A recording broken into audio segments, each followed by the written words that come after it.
Donc maintenant, je vais vous parler de qualité de la viande des animaux finis au pâturage. Et cette présentation a été préparée avec mes collègues Sophie Prache de l'INRA et Valérie Montaille de VetAgroSup, qui sont ici présentes.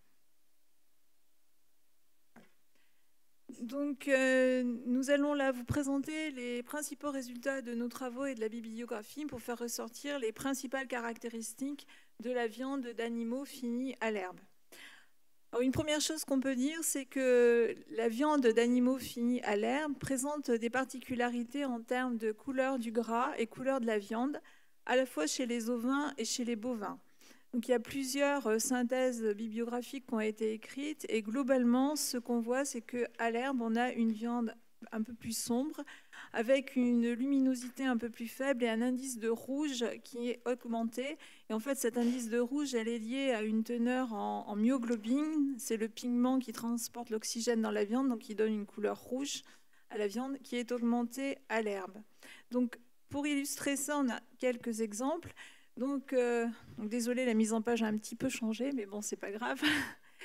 Là, vous avez un exemple qui est basé sur la couleur du tissu adipeux chez des agneaux finis à l'herbe ou au pâturage, donc, ou en bergerie à base de foin et concentré. Et vous voyez qu'au niveau de la couleur des gras, au niveau des petites étoiles rouges, donc on voit qu'entre ces deux lots d'animaux, on a un indice de jaune qui a été significativement supérieur chez les agneaux conduits à l'herbe. Et là, dans cet essai-là, pas de différence au niveau de la luminosité et de l'indice de rouge. Vous voyez aussi sur la dernière ligne qu'on a aussi des différences au niveau de la fermeté du gras dorsal, qui est donc plus élevé chez les agneaux finis à l'herbe. Pour ce qui est de la couleur de la viande, cette fois-ci, donc vous voyez donc toujours entre ces deux lots d'agneaux finis à l'herbe ou en bergerie, donc on a là observé une luminosité plus faible chez les agneaux finis à l'herbe et pas de différence au niveau de l'indice de rouge et de l'indice de jaune de la viande. En fait, ces différences, elles sont liées directement à l'herbe et aux pigments qui sont dans l'herbe, et notamment les caroténoïdes. Alors, vous savez, les caroténoïdes en fait, sont présents en quantité très différente dans le foin, les céréales ou l'herbe. Et dans l'herbe verte, il y a des quantités très élevées de caroténoïdes, et c'est eux qui sont en particulier responsables de ces particularités de couleur du gras notamment. Alors, un autre exemple chez les bovins. Donc là, l'exemple qui est choisi, c'était des bœufs charolais de 20 mois. Donc là, c'était un objectif d'avoir des bœufs jeunes qui étaient finis à l'herbe ou un ensilage de maïs. Donc là, vous avez une comparaison herbe-ensilage de maïs. Et là, on a regardé la couleur d'un muscle qui était l'entrecôte et de deux tissus adipeux, donc le tissu adipeux intermusculaire et le tissu adipeux sous-cutané. Donc vous voyez à gauche qu'on a... Si on regarde dans un premier temps l'entrecôte, donc le muscle, on n'a observé aucune différence, que ce soit de luminosité, d'indice de rouge ou d'indice de jaune, entre la finition à l'herbe ou la finition à l'ensilage de maïs. Par contre, sur les deux tissus adipeux, on n'a pas noté de différence de luminosité, mais par contre, on avait des différences d'indice de rouge et encore plus marquées, des différences d'indice de jaune. Donc chez les bovins, il semble que l'effet soit plus marqué sur le tissu adipeux que sur la viande. Ensuite, ce qu'on peut noter aussi, c'est que la finition à l'herbe induit des modifications de la composition en acides gras de la viande, et ça a été vu à la fois chez l'ovin et chez le bovin. Donc on va vous montrer des exemples. Donc là, toujours un exemple de comparaison d'agneaux finis en bergerie sur base de foin concentré ou finis au pâturage à l'herbe. Et ce qu'on peut voir, c'est donc qu'à l'herbe, on a une diminution des acides gras saturés et au contraire donc une augmentation de la composition en acides gras polyinsaturés. Donc on a une augmentation du rapport polyinsaturé sur saturé et une diminution du rapport oméga-6 sur oméga-3 qui en fait, c'est des critères qui sont favorables à une amélioration de la qualité nutritionnelle de la viande, donc à la valeur santé pour l'homme. On a aussi à l'herbe donc une augmentation de certains acides gras comme les acides linoléiques conjugués, une augmentation aussi des antioxydants dans la viande et de vitamines liposolubles. Donc ça aussi, c'est des facteurs favorables pour l'alimentation humaine. Donc Donc en gros, ce qu'on peut en conclure, c'est qu'une finition à l'herbe induit donc des teneurs plus fortes en composés d'intérêt nutritionnel pour l'homme. Donc chez les bovins, on a les mêmes résultats. Donc toujours avec l'exemple des bœufs charolais de 20 mois. Donc là, on a regardé deux muscles, donc la bavette de flancher et le rhongite. Et vous voyez, donc on a chez les animaux finis à l'herbe, donc en vert, par rapport à l'ensilage de maïs, on a une augmentation de la teneur en C18-3 N-3, donc c'est un acide gras polyinsaturé d'intérêt positif pour la santé humaine. Et on a, comme chez l'agneau tout à l'heure, une diminution du rapport N-6, N-3, donc toujours dans le bon sens pour la santé humaine. On peut voir aussi, vous voyez en bas à gauche, que sur ces mêmes animaux, dans les mêmes muscles, on a aussi une diminution de la teneur en lipides totaux. Donc on a des viandes moins grasses et avec une composition en acides gras intéressante pour la santé. Toutefois, un bémol, quand même, c'est que les acides gras polyinsaturés de type C18 N-3 sont aussi fragiles et peuvent subir des modifications en post-mortem et des altérations comme des oxydations. Et du coup, ces phénomènes d'oxydation peuvent induire d'une part des problèmes de stabilité de la couleur ou peuvent induire aussi des problèmes un peu de rancissement de la viande. Donc ça peut être corrigé, par exemple en rajoutant des antioxydants dans l'alimentation. Par exemple. Ou en changeant la nature de l'herbe, on y reviendra.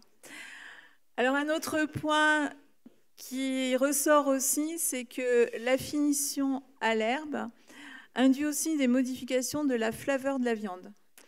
Et ça, c'est plus marqué chez les ovins que les bovins, semble-t-il. Donc avec une flaveur pastorale et associée aussi à une odeur un peu plus forte chez les ovins. Donc là, on a un exemple. Donc vous avez un exemple toujours donc avec des agneaux finis en bergerie ou finis au pâturage. Donc avec des agneaux qui étaient abattus à même âge et même poids de carcasse. Et l'évaluation là c'est un exemple sur l'odeur. L'évaluation de l'odeur sur une échelle donc de 1 à 20 avait fait ressortir donc une odeur dite de mouton, de chou ou d'animal confiné qui était supérieure, significativement supérieure chez les animaux à l'herbe. L'exemple qui est donné là, c'est chez des agneaux relativement jeunes et on a des résultats encore plus marqués chez des animaux un peu plus vieux. Donc on peut avoir une flaveur et une odeur un peu intense chez les agneaux à l'herbe, et ceci d'autant plus que les animaux sont plus âgés. Chez les bovins, donc, je suis jamais dans le bon sens. Chez les bovins, donc toujours avec l'exemple des bœufs charolais de 20 mois, on a comparé la flaveur donc, par un jury d'analyse sensorielle entraîné. On a comparé la flaveur de la bavette de flancher et de l'entrecôte, et là, on n'avait pas de différence dans cet exemple-là.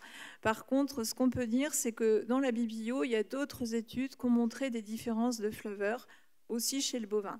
Donc ça, ces différences, en fait, elles dépendent aussi de la composition floristique de l'herbe. Et notamment, il y a les légumineuses qui interviennent dans ces phénomènes de flaveur. Alors, pour continuer, on s'est intéressé aussi aux propriétés des muscles, aux propriétés donc, des fibres musculaires et du collagène. Et si on compare nos deux lots de bovins charolais, donc de 20 mois, des bœufs, on n'a pas vu de différence au niveau de la surface moyenne des fibres. Donc c'est en gros ce qui correspond un peu aux grains de viande, communément. Pas de différence, mais par contre des différences dans la proportion des différents types de fibres. Et ce qu'on voit, c'est qu'à l'herbe, on diminue la proportion des fibres qu'on dit de type plus rapide glycolytique. Alors en fait, c'est ces fibres qui donnent une couleur plus blanche à la viande. Donc chez les volailles, il n'y a quasiment que celle-ci. Et chez les bovins, il y a un mélange des différents types de fibres. Et à l'herbe, on diminue celle-ci et on augmente les fibres qui sont dites intermédiaires et qui vont aussi contenir plus de myoglobine. Donc c'est aussi pour ça qu'à l'herbe, on aura une couleur plus rouge. Et ce qui est important à retenir, c'est que c'est ce qu'il y a à la dernière ligne du tableau, c'est qu'on va modifier aussi les propriétés du collagène. Alors le collagène, vous savez, c'est ce qui est gélatineux et qu'on trouve en grande quantité dans le pot-au-feu. Et à l'herbe, on voit qu'on n'a pas de modification de la teneur en collagène total, mais par contre, on a une meilleure solubilité chez les animaux finis à l'herbe. Et une meilleure solubilité, ça veut dire que le collagène va fondre plus facilement quand on fait cuire la viande. Donc ça, c'est intéressant d'un point de vue tendreté. Donc pour aller sur la tendreté et également la jutosité, ce qu'on a vu dans notre exemple des bœufs charolais, parce que ces problèmes de tendreté et de jutosité, on va les retrouver plus chez les bovins que chez les ovins. Et ce qu'on peut dire là, c'est qu'on a trouvé à l'herbe une tendreté et une jutosité meilleures dans l'entrecôte, mais par contre, pas de différence dans la bavette de flancher. Bon. Donc l'effet sur la tendreté, il est variable selon le type de muscle, selon le morceau et selon les conditions. Donc je vais passer rapidement à la conclusion, puisqu'on me fait signe que c'est fini. Donc, pour conclure, ce qu'on peut dire, c'est qu'on a montré un certain nombre d'effets d'une conduite à l'herbe. Dans ces éléments, il y a des facteurs qui vont avoir un effet direct, comme par exemple la nature de l'herbe et sa composition floristique.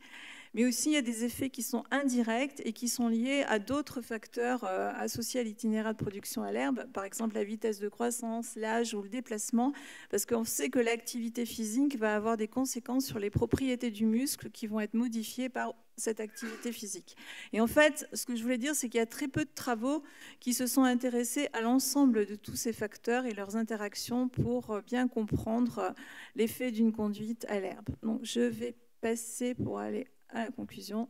Donc je voulais juste faire un petit peu de pub et vous dire que là on a passé rapidement les principaux résultats. Si vous voulez en savoir plus, vous pouvez aussi consulter le numéro spécial de INRA Production Animale sur le muscle et la viande. Et il y a notamment un article qui concerne ces aspects-là de conduite à l'herbe dans les différentes espèces. J'ai amené des flyers si ça intéresse certains d'entre vous.